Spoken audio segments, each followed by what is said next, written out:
Antara murid Haji Omar Said Cokroaminoto adalah Insinyur Soekarno. Didik. Apa yang terjadi? 17 Agustus, hari Jumat, bulan Ramadan, jam 10 pagi, diikrarkan kemerdekaan Indonesia. Ketika diikrarkan, tempatnya, maaf teman-teman sekalian, di buku sejarah cuma dituliskan jalannya. Jalan Pegangsaan Timur nomor 56. Kediaman siapa itu? Kediaman orang Islam, namanya Syekh Faraj bin Marta. Mewakafkan rumahnya untuk kepentingan proklamasi kemerdekaan Indonesia. Tahun 1323 Hijrah. Berkumpullah kemudian di Tanah Abang dan Krukut sekarang. Krukut, wilayah Jakarta. 4 orang ulama. Ada Said Al-Fakhir, ada Said Abdurrahman, ada Said Muhammad, ada Said Sehan. 4 orang. Kumpul di situ merumuskan. Kita ini kenapa ya? Sudah 300 tahun kurang lebih. Kita tidak bisa mengatasi penjajahan Belanda. Kalah terus. Apa yang kurang? Dirumuskan oleh ulama. Oh, kita ini berjuang terpecah-pecah, tidak bersatu. Kita kalah di pendidikan. Kita kalah kemudian di sini, kalah di sini, kalah di sini. Kalah dalam logistik. Maka kita harus bersatu. Maka dirumuskan oleh mereka, dibuatlah kemudian satu perhimpunan namanya Jamiatul Khair. Maka diundang kemudian para ulama. Diundang. Apa yang disepakati? Kita harus sepakat bikin pendidikan yang berkualitas. Bersatu dalam hal ekonominya, perdagangannya. Bersatu dalam hal ilmu politiknya. Maka disepakati berkumpullah kemudian 6 tahun dari situ. Tahun 1911. Untuk pendidikan diundang seorang alim besar. Alim minal ulama. Namanya Syekh Ahmad Surkati. Yang berasal dari Sudan. Sur artinya ahli. Kati artinya kitab. Rajin dengan kitabnya. Dulu sedang belajar di Ummul Qura, sedang berada di Al-Azhar, kemudian diminta ke Indonesia, ke Nusantara. Indonesia belum ada. Maka datanglah kemudian 6 tahun kemudian, tahun 1911. Maka berkumpullah pada saat itu. Ada ahli sokongan dagangnya, ada ahli ilmu politiknya, ada ahli pendidikannya. Kayak Ahmad Dahlan, dan yang dari Yogyakarta, dari Kauman, yang kemudian mendirikan Muhammadiyah. Tanggal 18 November tahun 1912, datang ke sana. Kumpul diskusi, apa yang disepakati, kita harus kompak. Maka dibuat pusat pendidikan. Solo, berkumpullah para pengusahanya. Diinisiasi oleh Kiai Haji Saman Hudi. Mendirikan syarikat dagang Islam. Urusan perdagangan, Solo yang support. Urusan bisnis, Solo yang support. Urusan pengetahuan, pendidikan dari Jakarta sampai dengan Yogyakarta.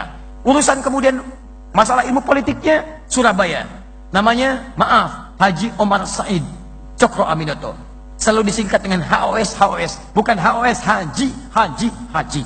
Kalau Haji itu orang apa? Orang Surabaya, orang Islam. Orang Islam. Gak ada negara lain menggunakan gelar haji. Tidak ada. Tidak ada agama lain menggunakan haji. Pasti Islam. Pasti Islam. Islam. Haji Omar Said Cokroaminoto. Perhatikan. 300 tahun tidak terwujud kemerdekaan itu. Cuman dalam kisaran 30 tahun. Hilang 01. 30 tahun. Berkumpul mereka semua. Linknya disatukan. Solo menghimpun para pengusahanya, support untuk kemerdekaan Indonesia. Perhatikan, Jakarta, Jogja, kasih pendidikan yang bagus. Sampai sekarang Jogja dikenal dengan kota pendidikan.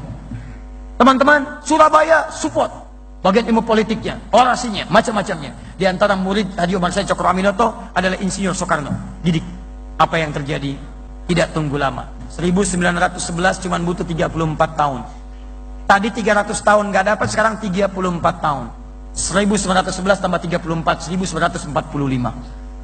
17 Agustus, hari Jumat, bulan Ramadan, jam 10 pagi, diikrarkan kemerdekaan Indonesia. Ketika diikrarkan, tempatnya, maaf teman-teman sekalian, di buku sejarah cuma dituliskan jalannya. Jalan Pegangsaan Timur nomor 56. Masya Allah, apakah proklamasi dilakukan di jalan? Tidak. Ternyata di halaman rumah nomor 56. Nomor itu kan rumah, tempat. Kalau jalan tidak pakai nomor.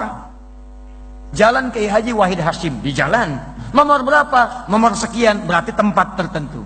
Jalan Pegangsaan Timur, jalan nomor 56, kediaman tertentu. Kediaman siapa itu? Kediaman orang Islam, orang Indonesia, keturunan Yaman. Namanya Syekh Faraj bin Marta. Syekh Faraj bin Marta mewakafkan rumahnya untuk kepentingan proklamasi kemerdekaan Indonesia. Beliau seorang pengusaha sukses dari Solo sampai dengan ke Surabaya. Masya Allah, kemudian tinggal di wilayah Bogor. Insinyur Soekarno dapat kemudian hadiah dari beliau. Diwakafkan rumahnya, proklamasi di situ. Saya sampai sekarang punya salinan ucapan terima kasih Negara Kesatuan Republik Indonesia pada keluarga besar Syekh Faraj bin Marta. Kumpul semua. Dengan kemuliaan itulah terjadi kemerdekaan Indonesia. Dicantumkan di Undang-Undang Dasar atas berkat rahmat Allah yang Maha Kuasa di pembukaan undang-undang. Jadilah undang-undang pasal 29 ayat 1, negara berdasar atas ketuhanan yang Maha Esa. Jadi sila pertama di Pancasila, ketuhanan yang Maha Esa. Nilai beragama ada di situ. Jadi ada pengakuan di situ. Negara Indonesia saja bisa sukses, bisa merdeka, lawan penjajah hanya dengan maaf, bambu runcing, merah darah, putih kain kafan, jadi bendera. Kalau bukan atas berkat rahmat Allah yang Maha Kuasa, mustahil ada kemerdekaan. Makanya teriakan pertama yang menghadirkan kemerdekaan, teriakan Allahu Akbar. Allahu Akbar. Di kalimat Allahu Akbar itu bukan kalimat teroris. Itu kalimat kemerdekaan. Itu kalimat yang menjadikan negara kesatuan Republik Indonesia.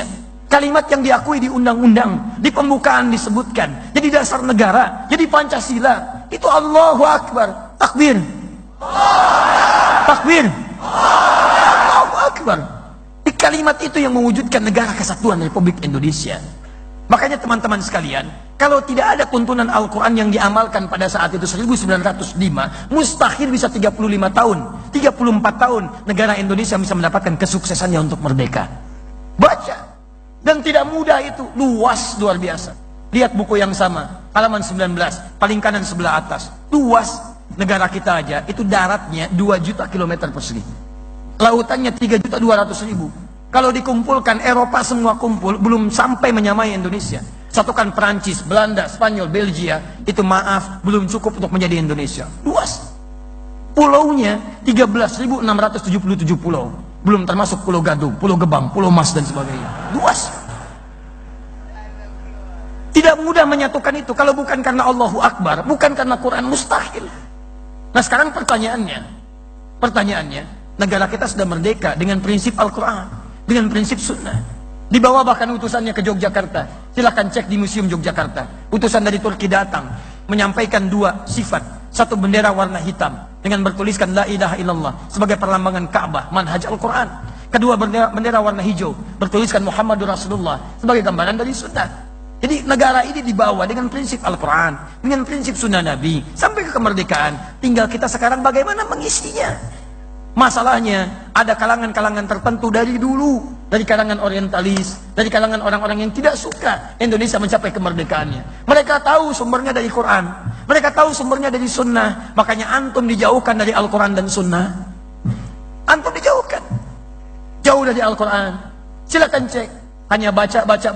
Quran itu hanya boleh ada di masjid, bahas dalam kitab, nggak boleh muncul di perekonomian. Begitu antum bawa gerakan Quran menuju perekonomian, antum akan banyak diserang. Silakan, kalau cuma ceramah di masjid, antum nggak akan diotak-atik. Tapi ketika antum kumpul, orang Islam pengusaha kumpul, ayo kita masyarakatkan nilai-nilai Qurani dalam masyarakat perdagangan kita. Jauhi riba, jauhi ini, jauhi itu. Bikin misalnya supermarket yang baik, bikin ini yang Islami, baru antum akan disoal. Islam di masjid nggak akan disoal. Tapi kalau nilai Islam dibawa ke politik, antum bawa politik Islami yang jujur, yang baik, hindari korupsi, antum akan disoal di situ. Silakan cek. Bawa ke manajemen, antum akan disoal di situ. Kenapa? Karena mereka takut orang-orang Islam itu akan bangkit, mendapatkan nilai keislaman, memberikan pencerahan untuk dunia. Tidak ada sejarahnya di muka bumi ketika Islam berada di puncak kekuasaan selain menghadirkan kedamaian, ketentraman bagi seluruh umat yang ada di muka bumi. Cek. Islam berjaya di Spanyol, Yahudi ternaungi, Nasrani ternaungi, agama lain ternaungi. Islam berjaya di Nusantara, dengan Hindu nggak ada masalah, dengan Buddha nggak ada masalah. Yang ada masalah ketika Portugis datang ke sini tahun 1511 lewat Selat Malaka, diberikan mandat oleh Paus Alexander yang ke-6 tahun 1494. Setelah itu terjadi perjanjian Tordesillas, bumi dibagi 2. Bagi 2 sama Paus. Ya, yang barat, yang timur. Barat Spanyol, timur Portugis. Datang dia, nyasar dulu sampai ke Goa. Balik lagi ke Portugal. Di-hire seorang bernama Ahmad bin Majid, navigator muslim. Tolong arahkan saya kepada pusat rempah-rempah. Datanglah kemudian sampai ke Selat Malaka. Begitu datang ke Malaka, yang dibawa senapan. Anda kalau nggak mau ikut saya, eksekusi. Maka apa yang terjadi? Hindu bermasalah sampai ke Goa. Cina bermasalah ke sana. Yang tadinya harmonis, muncul masalah luar biasa. Terus, begitu sampai Malaka, pengen menguasai Sunda Kelapa. Datang ke Sunda Kelapa, datang bawa senjata, datang bawa meriam. Tidak ikut saya habisi. Masya Allah. Misinya 3G. Sekarang sudah 4G. Dulu 3G. Gold, glory, and gospel. Begitu datang bukan cuma gold, kuasai rempah-rempah emas, glory, bawa kemenangan, ekspansi. Lihat, dulu Islam datang cuma membuka fatah, tidak mengekspansi. Yang mundur, maju. Terbelakang, jadi paling depan. Punya pengetahuan Islam. Lihat, masuk ke Spanyol, berjaya. Masuk ke Palestina, berjaya. Masuk ke Nusantara, berjaya. Nggak ada yang diusir, biasa aja. Cuman ahli sejarah belakangan, maaf, merubah nilai sejarah itu sehingga anak-anak sekarang tidak tahu. Perhatikan anak-anak zaman now tuh, ketika mereka belajar tentang sejarah, jauh. Coba lihat, uang 1000 itu, di uang 1000, siapa yang tergambar dulu di uang 1000? Kapiten Patimura. Siapa nama aslinya? Thomas Matulesi. Dari mana antum tahu Thomas? Kalau disebutkan Thomas, yang terbayang apa? Oh, jangan langsung ke situ aja. Thomas bisa kereta-keretaan, mobil-mobilan, kan? Ada Thomas, gini kan, masya Allah, badminton, piala Thomas dan sebagainya. Ada. Tapi umumnya kalau dikaitkan dengan keyakinan itu non-Muslim. Dari mana bisa jadi Thomas? Namanya Ahmad. Jauh-jauh Ahmad jadi Thomas. Namanya Ahmad Lusi. Seorang kiai punya pesantren, berjuang melawan ekspansi, sampai kemudian dieksekusi. Kok tiba-tiba jadi Thomas? Dari mana Ahmad jadi Thomas? Teman-teman sekalian coba cek lagi. Sejarah kita itu banyak yang tertukar. Ada putri yang tertukar, ada menteri yang tertukar, ada sejarah yang ditukar. Itu masalahnya. Karena kita nggak belajar sejarah dengan benar, kita sudah sejarahnya dipalingkan, Qurannya dijauhkan. Coba silakan cek. Kenapa para ulama berjuang di Jakarta? Karena dulu saat Portugis datang ke Jakarta menguasai, itu kemudian Sunan Gunung Jati, Syarif Hidayatullah menugaskan menantunya. Namanya Fathullah. Fathullah yang menikah dengan anak perempuannya Sunan Gunung Jati. Sunan Gunung Jati itu anaknya dari Syarifah Mudaim. Syarifah Mudaim itu menikah kemudian dengan Syarif Abdullah. Syarif Abdullah itu orang Mesir, seorang ulama. Ya tinggal kemudian di Mesir selama 20 tahun melahirkan Syarif Hidayatullah. Pulang ke Gunung Jati, bertemu dengan kakeknya Prabu Siliwangi, namanya Menarasa. Dikenal dengan Pak Menarasa, kenal dengan Prabu Siliwangi.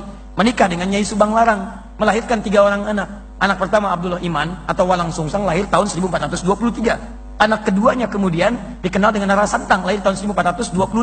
Anak ketiga Raja Sengara lahir tahun 1427. Ketika balik lagi kemudian ke Gunung Jati, punya 2 orang anak, laki-laki namanya Muhammad, perempuannya menikah dengan Fathullah, dikenal dengan Fatahillah. Portugis menyebut dengan Valetehan. Ketika Jakarta, saat itu belum Jakarta namanya, baru Sunda Kelapa, dikuasai oleh Portugis, datang ke situ, hantam sana sini, ditugaskan, kamu berjihad ke sana, jihad, buka Jakarta, bebaskan, ambil wudhu, sholat, himpun pasukan, datang, hari Jumat selesai, di bulan Juni, teman-teman sekalian, 1527, datang ke situ, selesai Jakarta, lalu bersyukur kepada Allah. Saat bersyukur itulah kemudian mereka ingat Quran surah ke-48 ayat pertama. Inna fatahna laka fatham mubina, fatham mubina. Dirubahlah kemudian Sunda Kelapa Batavia menjadi fatham mubina. Fatham mubina kalau dalam bahasa lokal disebut dengan Jayakarta, disingkat jadi Jakarta. Di nama Jakarta itu bahasa Al-Quran. Sampai sekarang hari jadi Jakarta itu, hari jadi yang diperingati, itulah hari pertama kali Jakarta dibebaskan oleh Fathullah dari kungkungan Portugis.